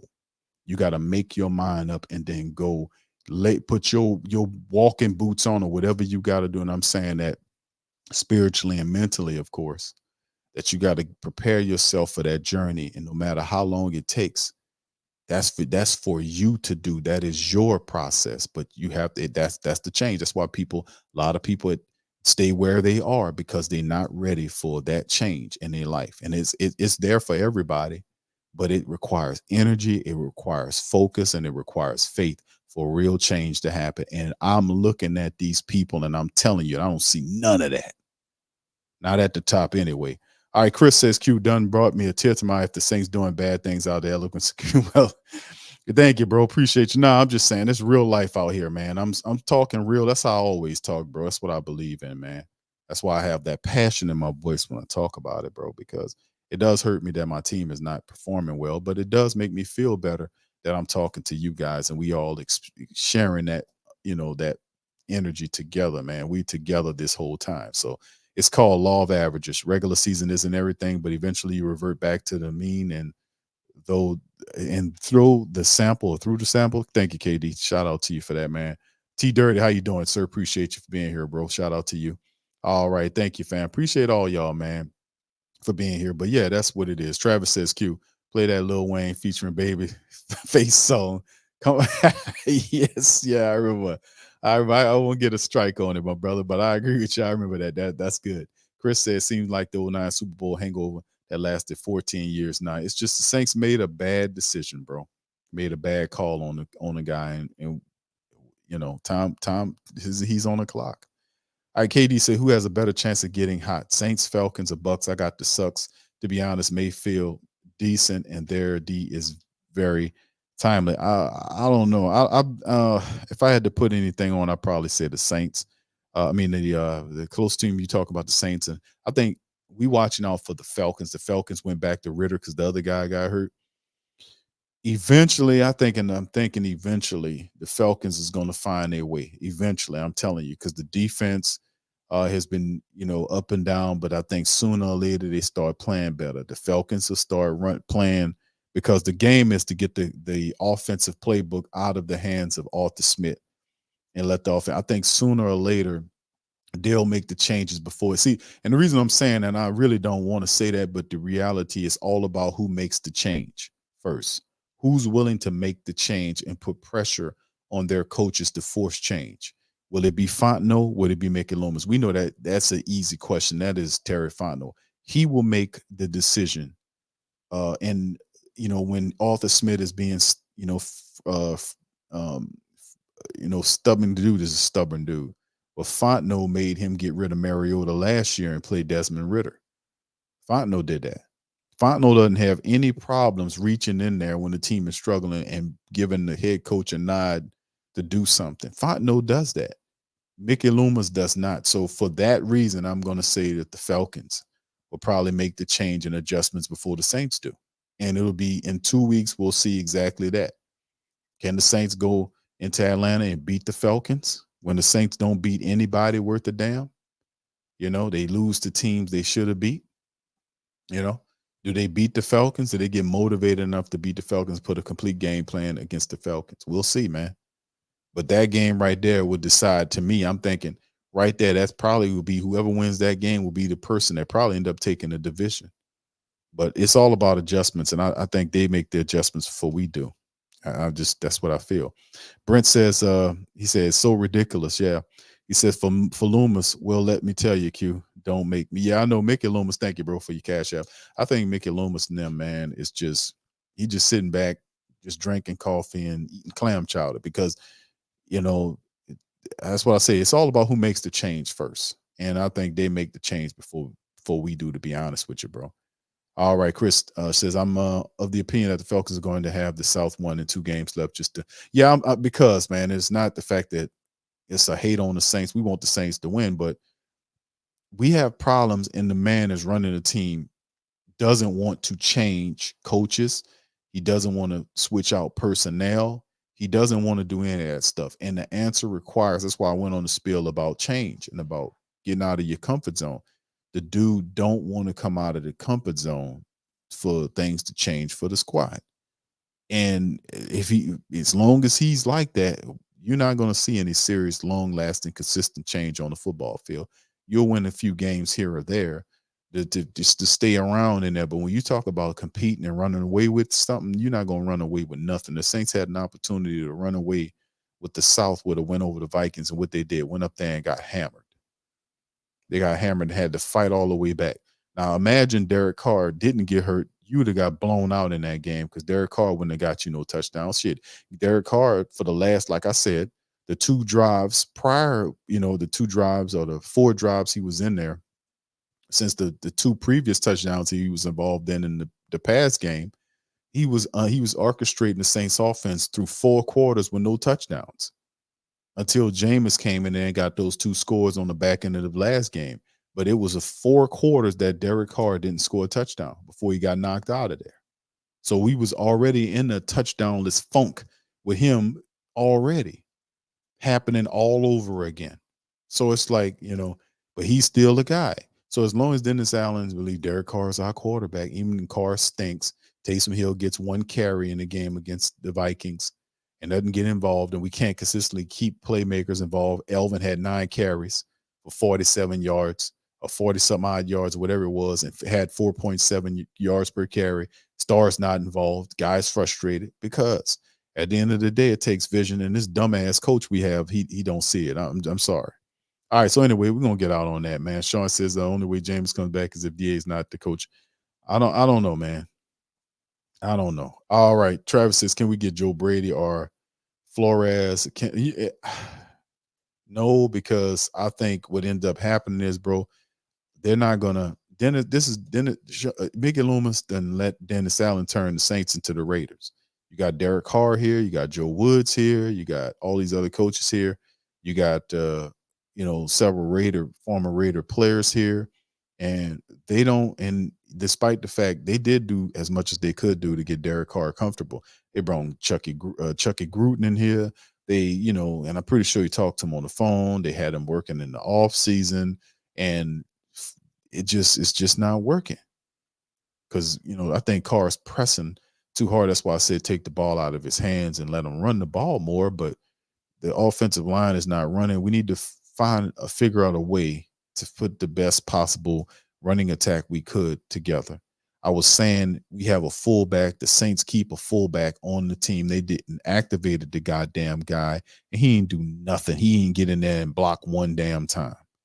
He might have played some special teams, but the guy didn't get in there and block not one time. They was running Elvin Kamara, Jamal Williams, all those guys by themselves. They didn't give him a fullback to lead block in front of the guys so he can guide those guys.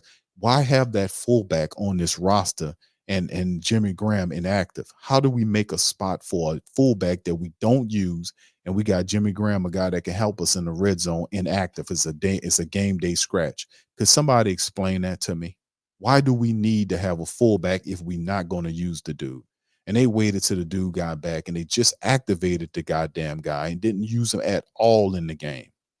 Why are we doing that? Why do we have a fullback we don't use and we can use the spot for Jimmy Graham in the red zone? I'm just saying, bro, these people are not serious about winning. You know, they're not. Brian says, do you think Jameis comes back next year or a 1 or 2 year deal? Do you think they'll trade him? I don't think they trade Jameis because it's past that point. But I do think that if Jameis does, he gave the Saints an opportunity this year. I don't know if Jameis comes back this year. I would have to say no to that because Hayner's here, and they've been trying to look for a reason to get rid of Jameis already. If they reworked his contract and made it super cheap, they gave him the deal because they couldn't get Deshaun Watson the year before. But now that they got Derek Carr here, Jameis is an afterthought. And they got Jake Hayner here. They'll just sign some cheap ass old veteran quarterback. But I don't think Jameis is here next year. I really don't. I think Jameis is going after this year. He's out of here. You know, they got Hayner, and they'll just bring some cheap ass quarterback to back him up, a third string quarterback or whatnot, to bring him in here. And if they're going to keep a quarterback, more than likely, if they're going to keep somebody around, they might end up paying Taysom, because I know Taysom is due. He coming up due.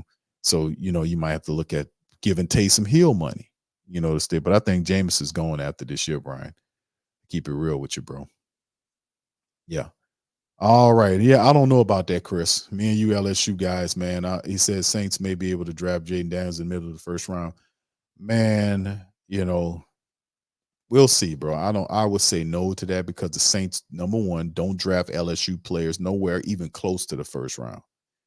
I mean, you know, they don't even look LSU's way. And LSU consistently puts out great talent at the wide receiver position, at the defensive back position, at the defensive line position, you know, and even at linebacker, we've been doing really good producing offensive linemen. You'd be hard pressed to find the last time the Saints spent the first round draft pick on an LSU player. They simply don't do it. They don't do it. Now, Chris Pratt, the Tulane quarterback's another guy that's there. He'll be available. Really good quarterback, a guy that's under the radar. But Jaden Daniels is special. He got to gain some weight, but he can throw the ball. He can run. He's intelligent. He's a good person, a leader. You know, and his game elevated far. But I would be hard pressed to believe the Saints. And he's on par to be the Heisman Trophy winner. They got Bo Nix there. I think eventually. We'll see, but I think Jaden Daniels will, over the next couple of games, will do just enough to kind of take that thing. But then again, they trying to say Bo Nix. They like Bo Nix from whatchamacallit, to take it, or Penix Jr. He's another dude. But listen, Jaden Daniels' statistics is way far, you know, just more impressive than those stats. Those guys are doing really well, by the way. But in the end, man, this Jaden Daniels Heisman Trophy, you know. He'll have a big game against Georgia State coming up this week, and then they got Texas A&M. They just fired Jimbo Fisher, so they'll be playing with a new guy there this week. And we play him, and then of course whatever bowl game we get. But I think Jaden Daniels, if he keeps doing what he's doing, man, he should win the Heisman. And then with that, I don't think the Saints are going to even look in Jaden Daniels' direction, which they'll be smart to do, because if Taysom Hill's not here, you're going to need somebody to run the Taysom. And I talked about this the other night.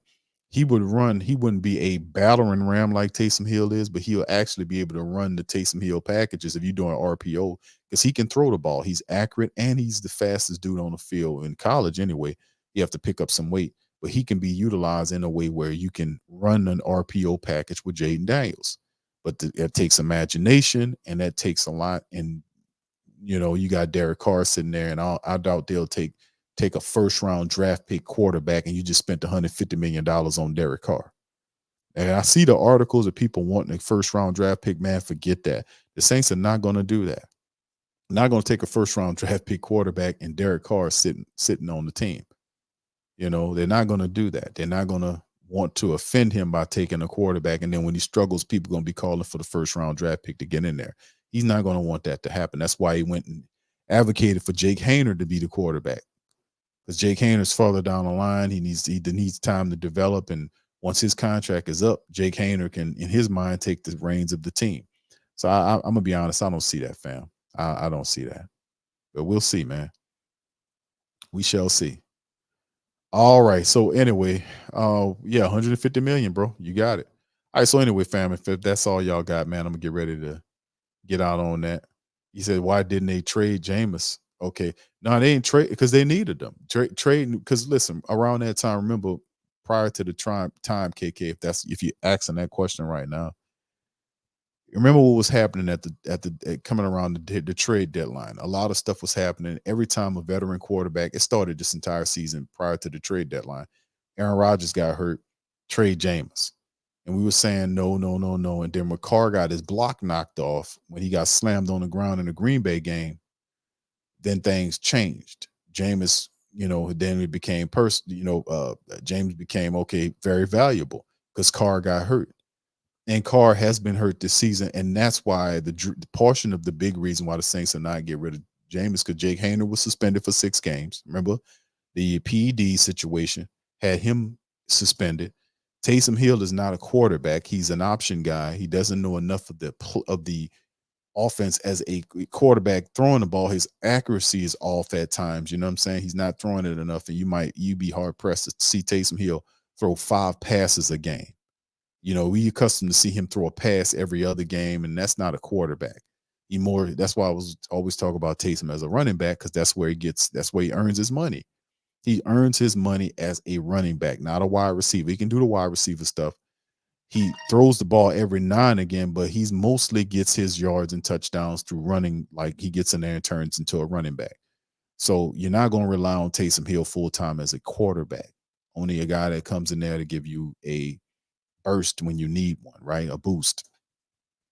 But at that time, if Carr was healthy during the season, that might have changed the conversation a bit. But Carr got hurt in the Green Bay game, showed that he was suffering and kind of being on that vibe for most of the season after the game. And that made Jameis hands off Jameis because they had teams that were asking about Jameis Winston and looking to get trades for Jameis Winston because quarterbacks was going down. There was the Minnesota Vikings stuff, all this other stuff that was going on prior to the trade deadline that they wanted to ask and they were inquiring about Jameis Winston. The Saints smartly did not trade Jameis because they knew Carr was hurt and Jake Haener, who was suspended, finally came back, was not the answer, and Taysom Hill's not a quarterback. So Jameis' position as a backup was solidified. He wasn't going anywhere. The Saints were not going to give this guy up, and they know Derek Carr because they got the medicals. They don't tell us everything. They said, "Oh, Derek Carr is fine," and all this kind of stuff. And remember, he was still a couple of weeks removed before he came up off the injury list. And I'm like, fam, do y'all see this? Derek Carr's not even listed on the injury list, and we know he's hurt, but they didn't list him. And now he's saying his arm is fine because he said it was a arm issue and he had a concussion. But his arm is fine and he's under concussion control. And this is more of the same nonsense, man. We know Carr was suffering this for the majority of his time since he got hurt in the Green Bay game because his passes were up and down. He was throwing the ball in the ground. His passes were sailing over people's heads, and that's right after that you could see that he didn't have any accuracy in those games where the ball was just all over the place because they shot him with painkiller. And then when people hit him, you seen he was in pain. When a guy tapped him under his ribs, he bent over in pain. He had bruised ribs and all this kind of stuff. And they telling you that he's fine. That's BS. But I digress. That's why Jameis Winston didn't go anywhere. That's why they didn't trade him because Carr was pretty much banged up for this entire season after that Green Bay contest. He's hurt, and I've been saying it, that he's a lot more hurt than what they're willing to let on for. But they won't play to that end because the $150 million say you got to play. So we'll shoot you up with this painkiller and send your ass out there. So that's what I think Jameis Winston never got traded, you know what I'm saying? But it is what it is. All right. So anyway, fam, with that being said, let me get ready to get out on that, man. Listen, I appreciate y'all for chiming in, man. It's almost 1:00 in the morning. I know you guys have some stuff to do. I know tomorrow I got some stuff. Tomorrow we'll return for the Patreon. Shout out to our Patreon champions and our YouTube membership families for your contributions to the platform. We're doing a lot of really positive stuff, man. The WhoDatDaily.com, our contributors there, we writing consistently writing articles and content every day. Our several other platforms, the Pelican Post Game Report, Ring Kings Boxing, and Tough Tiger Talk are all doing fairly well. And we continue to turn out a ton of content. We have audio streams all over the place as well. So the Sports Coma is doing this thing, man. And it's all because of the loving support of you guys. So we'll return tomorrow for our Patreon Tuesday. And we'll talk to the family. We'll do some work, cover some interviews and go over some more stuff. And we'll also do some film work too tomorrow. So be looking forward to that. All right. So anyway, with that being said, I'm going to get out on that. Listen, I appreciate each and every last one of y'all for chiming in. Much love to the fam. Who that? We're going to get through this thing, family. It's going to be a long process, but look, we're going to be here together. So much love to you guys. Who that? And I'm out. Yeah. Boogie like Benson, I'm a who that. I'm a who that. Long as I'm living, I'm a who that. Lose or winning, I'm a who that. Sports Coma, yeah, this is where we do that. Where we do that, where we do that, where we do that, where we do that, where we do that.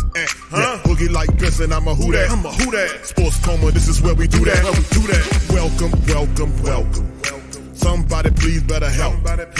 Running this thing like Elf. I thank God every day I'm not a felt. Go to YouTube Live with Big Q and the guys. If you ain't ride or die, the bandwagon get flipped. Been marching in, that was way for the ring. I was yelling out your shame for the championship. Bucking on Tampa, duck down. Falcons, pluck, get shut down. Panthers ain't much touchdown. The vision really belong to us now. So much hate on the Saints, you could probably tell. Ever since Bounty Gate hit the NFL, when things seem fishy, then you probably smell the crooked referees or Roger Goodell. Yeah, probably like this, and I'm a who that. Every day I'm living, I'm a who that. Lose or winning, I'm a who that. It's the Sports Coma, this is where we do that. Where we do that, where we do that, where we do that, where we do that, where we do that. Boogie like Benson, I'm a who that. It's the Sports Coma, this is where we do that. You're listening to the Sports Coma with Big Q and the guys on the PRO Media Network.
WhoThatDaily.com. That's right, the WhoThatDaily.com. Your one-stop shop for everything New Orleans Saints, New Orleans Pelicans, LSU Tigers, even the top flight boxing news. So if you're a Who That and you're looking for a place to stay up on your team, WhoThatDaily.com is your site. The WhoThatDaily.com for the sport Who That in all of us.